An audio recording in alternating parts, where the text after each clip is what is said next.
Olá pessoal, bem-vindos ao Enigmas. Você está entrando em um programa onde o normal é ser diferente. O normal é ser paranormal. Como vai você? Olá, Cris. Olá, Kátia Gaia, toda quarta-feira aqui na TV. Grande ABC, né, Kátia? Isso mesmo, ao vivo, trazendo para você temas muito importantes e que com certeza você vai aprender um pouquinho como nós aprendemos com os nossos convidados. É uma verdadeira aula toda semana, né, Kátia Gaia? É uma palestra, né? E hoje o tema é bem interessante. Nós vamos falar sobre a situação política atual do Brasil e a espiritualidade. Em resumo, nós falaremos dessa situação, da democracia representativa e participativa, a ética autoritária, humanista e eubiótica, a dialética, os planos de bairro, participações populares, os vértices da sinarquia, a saber sobre a meritocracia, a ética e a sincronicidade. Bem, esse tema e muito mais nós abordaremos hoje neste programa, não é, Cris? É verdade. Estou aqui com Sidney Augusto, engenheiro civil, microempresário, membro da Bipolar e UAPA, do Instituto de Engenharia e conselheiro participativo da Subprefeitura de Santana, Tucuruvi e membro, claro, da Sociedade Brasileira Eubiose do Departamento de Santana. Tudo bem, Sidney? Tudo bem. Honra enorme estar contigo. É um prazer, uma honra. Prazer é nosso, né? Gratidão pela presença, viu, Sidney? Uma honra estar aqui. Eu estou tendo um segundo convite da Cris. E nós tivemos uma vez uma gravação e um programa que bombou, vamos dizer assim. Verdade. Teve só na nossa página deu 1.700 visualizações. Na nossa mais de 50 mil já, Sidney. E, enfim, a gente está trazendo aí alguma coisa para tentar resolver esse teorema que se tornou a política, esse enigma que se tornou a política. Na verdade, que está muito além do que o político tem culpa, né? Sem dúvida, eu acho que é uma série de fatores que nós brasileiros precisamos refletir. Verdade. Verdade. Precisamos começar a refletir. Ô, Sidney, falando de política e espiritualidade, como o espiritualista ou religioso deva participar da política? Sim, interessante que nós lá da Eubiose, nós temos 7 tônicas do conhecimento, né? Nessas 7 tônicas do conhecimento, a terceira tônica do conhecimento seria ligar a ética e a estética. Então, nós temos 3 grandes centros, 3 locais, que são Itaparica, São Lourenço e Chavantina. E em torno de cada centro desse tem 7 cidades. A terceira cidade é a tônica, que é ligada à ética, que é ligado à poliética e é ligado também à estética. Correto. E à política. E o interessante é que o Papa João Paulo II, ele foi uma vez entrevistado sobre se o católico cristão tinha que participar da política. Ele falou o seguinte, que a política tem que se tornar novamente um ato de caridade. É verdade. Porque o gestor público, ele tem que ter uma visão de estadista. Ele não pode usar a política como um benefício próprio, seja de uma ideologia, seja de um partido. O primeiro princípio do político seria amar o povo. A política é um ato de amor. Se você não ama o povo... Nós temos até uma... isso. Se você não ama o povo não ama o governante. A democracia é o governo do povo, pelo povo e para o povo. Perfeito. Então nós estamos bem longe de ser democratas, Perfeito. né? Aí nós temos 3 vértices, né? A figura deixa bem claro isso daí. Se quiser voltar a figura... Podemos voltar? A figura deixa 3 vértices, que é o governo do povo, pelo povo e para o povo. Se fugir disso daí, você não está pautando por uma ética democrática. Uma ética voltada à comunidade. Sim. Né? Por exemplo, se eu vejo um hospital que tem gente nos corredores, isso acontece em São Caetano, acontece em São Paulo. No Brasil inteiro, no Brasil inteiro. Esse indivíduo que deixa acontecer isso, ele não está agindo com amorosidade. De fato, né? Ou A seja, saúde em primeiro lugar, né? A saúde em primeiro lugar, a segurança, né? Sim, também. As necessidades básicas da população, Sim, né? um Saneamento trabalho básico, honesto, saneamento. Né? Por exemplo, se eu não tenho saneamento básico, se eu não tenho tratamento de esgoto, eu vou gerar doença. Claro. Sem Então dúvida. o político, ele tem que pautar por um princípio da ética, vamos dizer assim. É o que está faltando, né, Kátia, nesse momento do nosso país. Totalmente díspare do que se falou, É. né? Certo. O que é exercer a cidadania? O exercer a cidadania, vou te dar um exemplo, é você participar da comunidade, né? Você pode exercer a cidadania através de por exemplo, um centro comunitário, no seu bairro, através de um conselho, Nós no Brasil ainda não temos o hábito, nós achamos que aí entra a democracia representativa, né? Sim. Nós achamos que temos que ter voto e a nossa função como cidadão é só votar e pronto. E aí que está o erro. Nós temos que votar bem e fiscalizar. Essa fiscalização ou essa manutenção do poder, que o político ele é um funcionário do povo. Ele É verdade, não é uma trabalhar celebridade, pra comunidade. Ele tem que amar a comunidade e ele tem que trabalhar pela comunidade. É o que não está ocorrendo, hein, Kátia? Em nenhum local que eu saiba. Tá difícil. Alguns locais tem, mas é bem raro, né? E o que acontece? Se você não tiver essa sinergia, essa sincronicidade entre o poder do governante e do governado, aí começa a ter uma dissonância. Sim. Né? Uma distância entre a autoridade e o poder. Você entende? Então, como exercer a cidadania? Como exercer a participação? Você pode exercer fazendo parte de um conselho. Você pode exercer, por exemplo, você vê um farol quebrado, você ligar para o órgão que conserta o farol.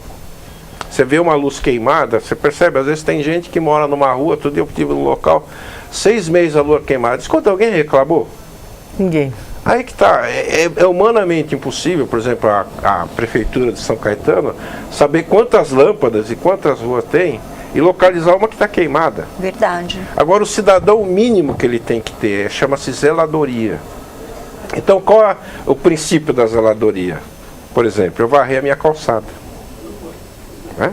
Não esperar o varredor de rua. Está falando de rua, não de calçada. Eu deixar minha calçada limpa. Eu pintar verdade. a minha casa, deixar aquilo agradável, né? Verdade. Ao colocar o lixo, colocar de uma forma que não no local deixe adequado, exposto. justamente. Exatamente. Exercer a cidadania, eu atravessar no farol verde, no amarelo atenção e no vermelho eu parar. É verdade. É simples assim, né? Simples. Coisas simples que poderiam ser modificadas através da atitude também Por do exemplo, povo, se a né? velocidade está mandando andar 80 por hora, se eu ando a 150, eu posso gerar um acidente. Geralmente gera, né? Como é que eu vou exercer cidadania, por exemplo, dirigindo? Não beber.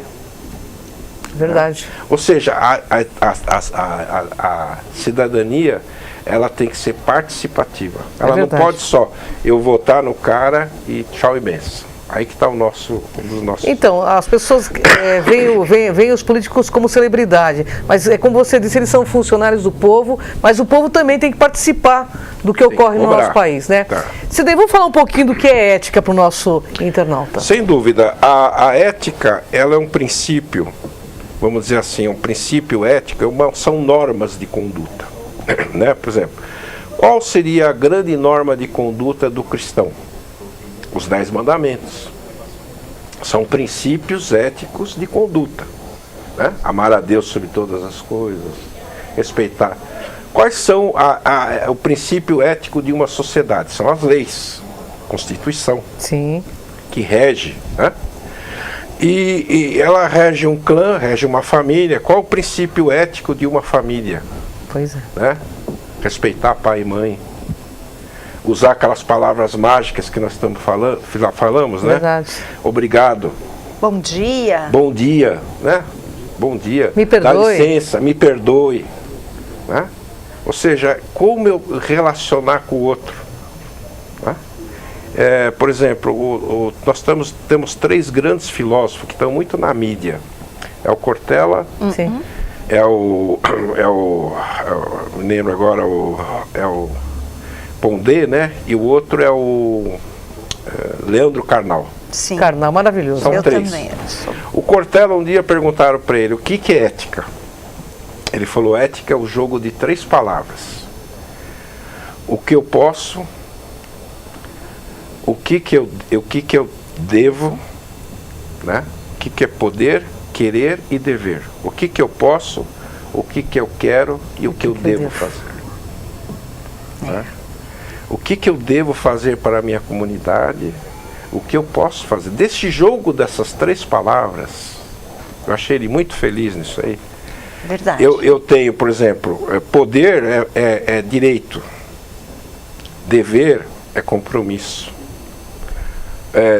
O poder seria o bônus, o dever é o ônus. Não existe, viu, Kátia, não existe, Cris, sociedade que a gente não consiga.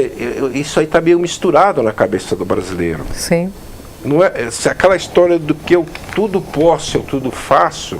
É verdade. Isso aí não funciona historicamente. Se nós estudar a história, não funcionou desde o tempo da Atlântida, não no Egito, em qualquer processo histórico, não funciona e não vai funcionar. Ou seja, tem que haver normas de conduta. Verdade. Você pega a nossa bandeira, lá está ordem e progresso. Ordem, dever. Ela foi feita para o maçom, gente que entende da coisa, né? E ela faltou uma terceira frase, que é o amor. Então, ordem, dever. Progresso, o direito. E o amor que faltou, que foi o positivismo. Eu acho que está faltando essa terceira palavra na nossa bandeira. No mundo também, No mundo, né? Porque o amor é a única energia que muda todas as outras, né, Sem Kátia? dúvida. E falando de amor, o que é o corporativismo? Que tem muito a ver. O corporativismo é o seguinte, é o que está acontecendo. Nós estamos num excesso de corporativismo, né? Existe até um programa, o Mundo Corporativo. Corporativismo, só para você ter uma ideia, Kátia, veio do fascismo. Foi criado no fascismo, no Mussolini, corpore. E eram os camisas negras, ou seja, os camisas negras eram do partido. Aqueles estavam dentro do poder. Os que não estavam no partido fascista eram a escória da sociedade. Isso aí está acontecendo um pouco. Opa. Muito, Essa né? falta Entendeu? de amor total. Muito total, né? Entendeu? Ou seja, o corporativismo, ele forma um grupo, às vezes, corporativo, que não necessariamente, por exemplo, se tem uma pessoa do grupo que erra, o grupo acoberta. Entendi. E isso aí complica a história. Então, o corporativismo tem que haver, mas ele tem que ser dosado. Né? Tem que ter garra, a pessoa tem que ter vontade de vencer, ela tem que ter uma disposição à luta. Isso é importante, a vontade é importante no ser humano. Nós temos vontade, mente e emoção. Se essa pessoa não tem vontade, ela não equilibra a mente com a emoção. Mas tudo precisa ser dosado. Sim. Cidre, tem uma pergunta que não quer calar. É o seguinte, estamos no Brasil, em pleno 2017, pelo seu conhecimento da eubiose, que eu sei que você tem muito conhecimento. Pois não. O que o Brasil pode esperar desse apoio espiritual dos intraterrenos para a mudança de tudo que está acontecendo neste momento agora? Nós temos aqui os Matradevas, os Munindras na face da Terra que a gente vive, e os seres, vamos dizer, intraterrenos, os angelicais. No interior da Terra tem os bons e tem os ruins, mas vamos dizer os seres angelicais, né? O que eles estão torcendo para o Brasil, porque dentro do itinerário de Ió, o Brasil tem uma missão para com o mundo. Por exemplo, eu estive em Portugal agora. Você chega num restaurante, você escuta a música brasileira. Que maravilha. Você vai nós fomos assistir um fado lá, a pessoa ficou sabendo no Porto que nós éramos brasileiros, parou o fado, começou a tocar uma música do Jobim. Ou seja, você sente, mas você sabe que eles têm, às vezes o estrangeiro quer avisar, eles têm medo de vir aqui, por causa dos assaltos. A pessoa vai no Rio, é assaltada. Você vê, Portugal está com 11 milhões de turistas. Nós estamos com 5 milhões. Um país enorme, com tanta beleza. A gente também tem que trabalhar essa parte do amor para com quem vem para cá, o amor para com o turista, o respeito. Agora, evidente que os anjos, os devas estão tentando. O Brasil tem uma missão maior. O Brasil, se você pegar, por exemplo, as Forças Armadas Brasileiras, que é um órgão da ONU, o Exército Brasileiro, ele tem fama no mundo inteiro, as Forças Armadas Brasileiras, de serem pacificadoras. Por exemplo, qualquer evento que tem, agora estão chamando para ir para centro. Por quê? O brasileiro vai lá que nem no Haiti, ensina capoeira, faz o cara jogar bola, reparte, por exemplo, os soldados brasileiros na Segunda Guerra Mundial, isso é histórico, era o soldado que ele pegava a marmita, ele via o italiano passando fome e repartia a marmita com o cara. Sim. Ele repartia a merenda. Ou seja, há regiões onde tem inclusive saiu no Facebook, uma região italiana onde tem um cemitério que morreram muito brasileiro lá, né, na Força Expedicionária. Eles cantam o hino do expedicionário todo ano.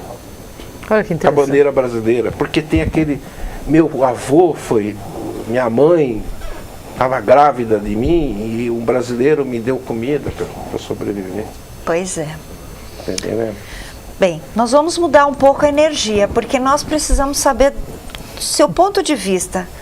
Como a corrupção, ela afeta uma sociedade? Certo. Eu chamaria a primeira imagem, a segunda imagem. Vamos lá. Nós vamos, se der para colocar. Isso daí é uma frase do Silvio Santos. Ele está dizendo ali que ele é judeu, né, ele paga o dízimo dele. Aqui no SBT não tem discriminação. Demitiram um rapaz que cuidava do meu carro, porque estava velho. Mandei contratar. Ou seja, se nós não tivermos um respeito a aspecto da sabedoria, da ancestralidade, que é algo que nós precisamos também levar em consideração também. Aí complica. Pode ser a próxima imagem? Aí tem um negócio chamado, que tem a ver com o que você está falando, que é a plutocracia. É o regime...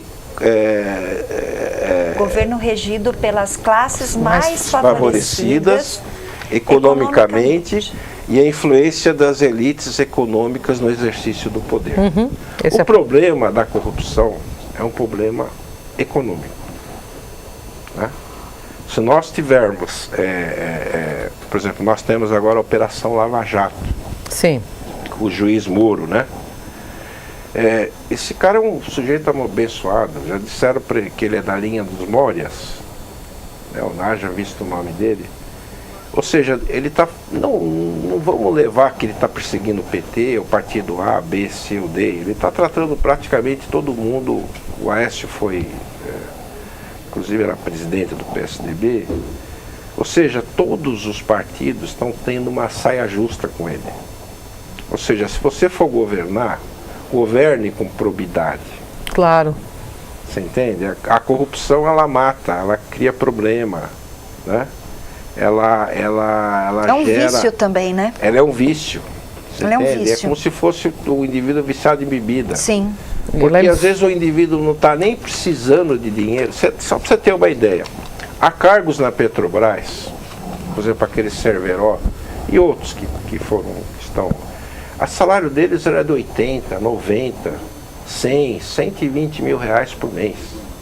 E precisava roubar. Será que uma pessoa que ganha 100, 120 mil reais por mês, vamos ser sinceros, precisa fazer o que está fazendo? Eu acho que nem quem ganha menos, né?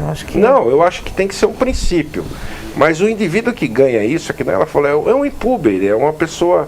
É um infantil, ele tem uma infantilidade dentro dele. É o dinheiro é o poder pelo poder só, né? Isso, justamente. A necessidade do roubo em si, justamente, né? É um vício.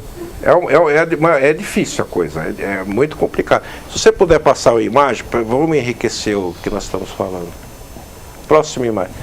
Uma coisa que é importante, a corrupção ela só vai acabar quando nós participarmos do poder. Aquela frase eu acho que lapidar. Nenhum de nós é tão bom quando todos juntos. Se houver uma omissão nossa, né? se houver simplesmente delegar de poder e não refletir, ou às vezes até uma barganha de poder, né? O indivíduo no Nordeste, antigamente, o cara ganhava uma dentadura, né? Verdade. E votava no cara. Eu sou conselheiro participativo, às vezes eu vejo situações que o cara fala, escuta, não dá para você arrumar um emprego com meu filho? Ou seja, o cara fala assim, se você me arrumar uma facilidade pessoal, ou seja, enquanto nós pensarmos A assim... corrupção individual, Aí a corrupção coletiva. Individual bate uma com a outra. Verdade. Entendi. Você está entendendo? É o mundo de Gerson, né? É o mundo dos espertos. Aí né? fica um paradigma, né? Paradigma lá de Jung. Nós temos um paradigma, vamos levar vantagem.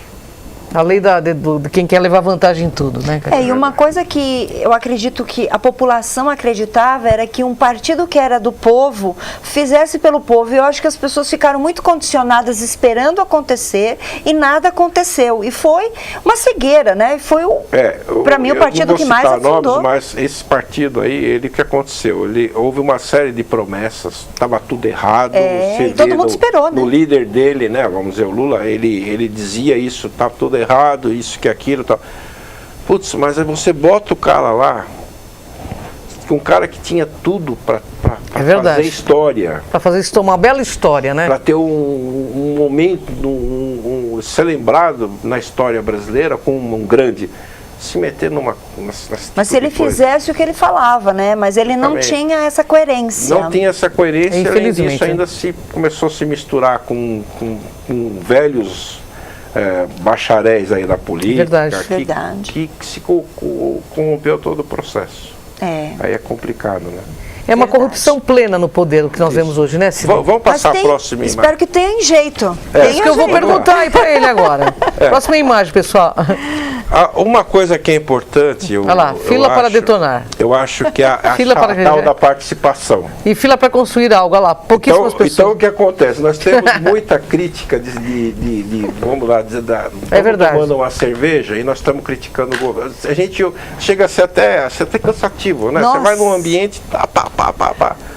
Aí nós temos aí 3 filas, uma para detonar, uma fila para criticar e a fila do construir. Será que nós não temos que aumentar essa terceira fila? Claro. Sem dúvida. E esse é um processo, aí que está, isso que é o difícil, você entende? A democracia participativa, aí está a grande diferença da democracia. A democracia participativa, por exemplo, eu sou conselheiro participativo lá na minha região. Foram eleitos conselheiros, né? Nós temos reuniões, inclusive é divulgamos no Facebook. Isso acontece também no Conselho de Segurança, a mesma coisa. A pessoa não participa. Às vezes vive um problema ali, num determinado problema, um buraco da rua. Por exemplo, na Prefeitura de São Paulo, não sei se está acontecendo a mesma coisa, tem um sistema agora, você bate foto no buraco, anexa o local, manda. Aí o cara, vou mandar para quê? Não, se você não mandar, não acontece. Verdade. Não arrumam, né? Faça a sua parte. Então faz a sua parte. Verdade. E vamos começar a cobrar, porque se ele não fizer, eu vou pegar no pé dele. Sim. Claro. Eu mandei o buraco e ele não tampou. Porque imposto eles cobram de sobra, de tudo, né? Então a gente tem que cobrar também. Os nossos tributos, Laura, são um dos maiores do mundo. Nós temos lá na Albiose um grupo, chama-se COGEP. E nós vamos ter um evento dia 21 e 22 de outubro em Goiânia, onde vai ser elaborada uma série de propostas para encaminhar no dia 23 na Câmara Federal, inclusive com a presença do nosso grão-mestre, né? Então o que acontece? Os grandes colégios de iniciação, as grandes organizações, até a própria Igreja Católica, tem as comunidades de base, eles estão orientando para que as pessoas participem. Você está entendendo? Porque não adianta eu espiritualmente querer me evoluir, subir lá no alto do morro, ir lá em São Tomé das Letras, lá não sei aonde. Adoro. E me isolar do mundo, porque eu vou depender alguma coisa do mundo. Claro que sim. Num momento de saúde, ou num momento qualquer, ou num momento de um medicamento, sim, ou no momento de um vívere que eu não vou ter lá no local, né? Eu acho até legal incentivar, que foi um grande problema no Brasil, esse excesso de, por exemplo, nós em década de 50, nós estávamos com 50% da população na área rural, 50% na área urbana. E aí aconteceu que nós estamos hoje em dia, só para vocês terem uma ideia, de 200 milhões de habitantes, 200 e pouco, nós estamos com 80% em área urbana. Nossa, realmente, né? Fica difícil. 20% na área rural, num país de 8 milhões de quilômetros quadrados. Pois é. Então essa matemática precisa mudar. Precisa mudar.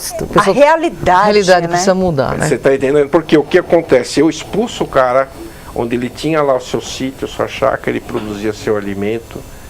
Aí entra em tudo bom senso, né? Nem tanto lá, nem tanto cá. Então é o bom senso. Eu posso conviver numa comunidade pequena, mas quer queira ou quer não, eu vou ter que interagir com aquela comunidade. Claro. O fundamento de tudo, a primeira pergunta que você me fez, não tem condição hoje em dia, no mundo globalizado, economicamente globalizado do jeito que está, de eu viver isolado do mundo. Não, sem dúvida. Eu posso viver numa pequena comunidade, uma comunidade afim, né, pessoas que têm afinidade espiritual, mas eu tenho que necessariamente interagir com a comunidade. Sidney, tem uma pergunta, porque a gente está praticamente no nosso...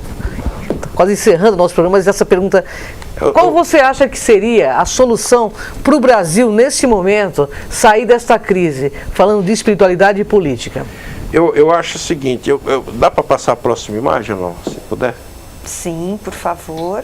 Aí uma ideia de ação em grupo, nós temos um negócio chamado plano de bairro. Você está me perguntando, é isso daí, é fazer a cadeira em círculo e a comunidade participar. Ou seja, nós temos que alimentar a fogueira das possibilidades. O que está acontecendo muito, esse debate na internet, ou você é coxinha, ou você é mortadela, isso aí não está dentro da dialética do espírito democrático. Não resolve. Porque você tem que ter fatalmente, não existe democracia de um partido. Não existe. Você tem que ter tese e antítese. Você pega o parlamento inglês, você tem que ter oposição e oposição. É igual o jogo de futebol. Você terminou o jogo, vai todo mundo tomar cerveja. Aqui nós terminou o jogo, um quer matar o outro. Tem a torcida do Corinthians e do Palmeiras, terminou o jogo, o cara pega um pedaço de pau. Então, nós precisamos trabalhar o quê? Não é eu querer que a crise mude, não é eu querer que eu preciso ver onde que eu Sidney, estou errando. Então, o que nós precisamos? Alimentar a fogueira das possibilidades, que a gente na Eubiose chama de skandhas. Correto. A fogueira das limitações são as nidanas, sabe? A nossa pequenez, esse excesso de vitimismo, esse excesso de pessimismo que nós precisamos começar. E as pobrezas interiores, né? Justamente. Então nós precisamos trabalhar isso e começar a pegar aquelas palavras mágicas que nós falamos. Muito obrigado, gratidão. Obrigado, sorriso, me perdoe. Né? Por exemplo, eu chego aqui, beijo duas jovens, duas lindas mulheres me sorrindo, então eu vou também sorrir. Claro. Eu tenho que ter a minha contrapartida. Pode seguir o próximo slide, né? Não sei se vai dar tempo. Vai ser o último que a gente Esse daí foi o grande iniciador da sinarquia, que é um assunto que nós podemos falar no próximo programa. Sem dúvida alguma. Fica porque aqui o a convite. sinarquia, eu acho que ela vai ser o futuro da democracia. Nós agradecemos muito a sua participação. Uma honra enorme estar contigo, Queremos que Sidney. você deixe... Eu vou colocar aqui os seus contatos, porque eu tenho aqui para vocês que assistiram e querem tirar alguma dúvida. Estou à disposição. Facebook do Sidney Augusto. Você encontra Sidney, como está no nosso GC. E também Facebook/Plano de Bairro Tucuruvi. Olha que modelo bacana. E no YouTube também tem o canal 3005, né? Isso, tem até o programa da Cris lá que Olha nós gravamos, aí. né? E o telefone? Vamos colocar isso aqui também. É isso aí, Vamos vamos sim. sim. E o telefone para que você tenha contato com o Sidney Augusto, 97987, então 97987-2750. Gratidão imensa. Sidney, gratidão Foi um imensa. prazer, Uma honra enorme estar contigo. Eu espero um dia, se a gente for convidado, vai ser uma honra vir falar alguma coisa sobre princípios da sinarquia. Já está convidado. Gratidão, Sidney. Gratidão, Honra enorme estar prazer. contigo. Gratidão, Prazer. pessoal. Até o próximo Enigmas. Vem com a gente nessa jornada.